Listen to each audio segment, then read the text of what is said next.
It's official. I have been homeless for 3.5 months and unemployed for 1 month.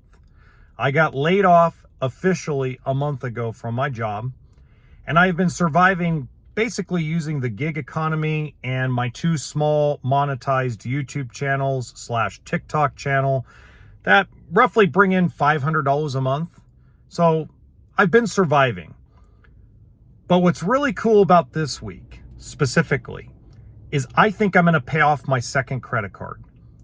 So if this is the first time you have seen me and seen this channel, I am homeless because I have to pay off a lot of debt. I cannot afford a place no matter what state I'm in. Trust me, I looked at cost of living in every state versus wages. Every state across the United States, wages versus cost of living sucks, okay? And that's because of inflation and Bidenomics and COVID and, there's a million reasons why, okay? And it's not just one. There's a lot of reasons why. So I decided, you know what? I got to get this debt paid off if I want to start a business again. I got to get my credit score back up to the 800 mark. And the only way I'm going to do that is by paying off debt. Now, I've had my ups and downs. Don't you dare think I haven't. I've had some really low points and I've had some really high points. But this week I might pay off a second credit card as long as there's no more surprises. The only negative thing I have to try to do is try to find a place to store the car that needs a new motor.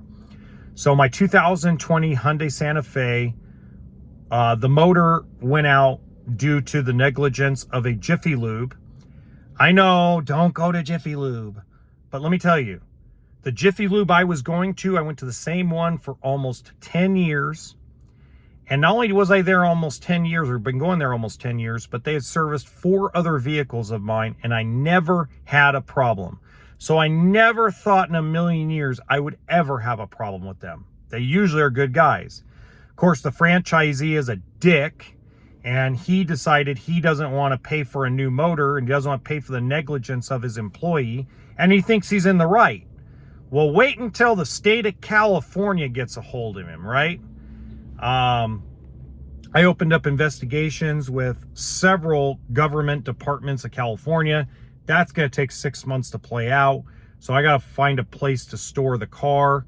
I also have to take him to small claims court after that. So it's a 1.5 years before I'm going to get any money out of this thing.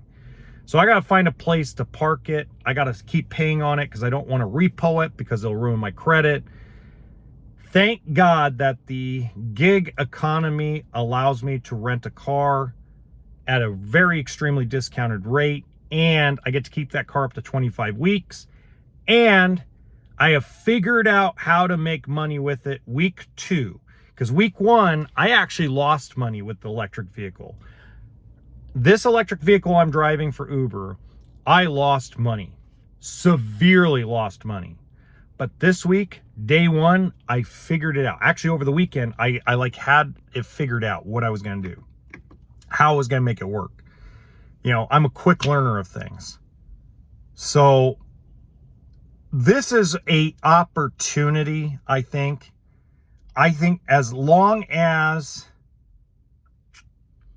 no other surprises come, I think I'm going to pay off at least 3 credit cards by Christmas Day. I really do. I think it's going to be just absolutely, I think the momentum is going to shift upward. I think I finally have hit rock bottom, and there's no other way to go about it up. But the other good news is this Wednesday, I have 2 interviews, one for a part-time job, one for a full-time job. If I can get either one, doesn't matter. I can Uber afterward. I can continue to film content. I can still do my podcast. That extra $500 a month is basically what I'm living on for laundry and food and insurance and things like that for the car and for the gig economy and everything else. So, oh man, I feel like things finally have kind of started to turn around for the better, and I'm just feel so blessed today. I want to kind of start crying, but I'm going to try not to. And I have a good friend that said I can crash on his boat and use his shower. Whatever city I end up getting a job in is a city I'm going to join a gym in. So no more taking showers at the Pilot or Love's or truck stops or anything like that. Like, I'll actually, even though there's nothing wrong with that, guys, they got great pressure and great hot water. It just kind of feels awkward, you know, to constantly walk into the same couple of truck stops across Southern California and Nevada and Arizona and Idaho. And I mean, it's funny how when I walked into one in Southern Idaho about 2 weeks ago. I was looking at a job in Southern Idaho. Didn't get the job, obviously, but I had been there like 4 times. And the lady at the counter, she goes, "Are you here for a shower?" And I'm like, "Oh no, they know me." That's not good. If they know that I'm there for a shower, that means that means 3.5 months really have come and go, and they've come and go in a light speed. Now, the only question I have is, let me know in the comments section. I do have a question. Oops.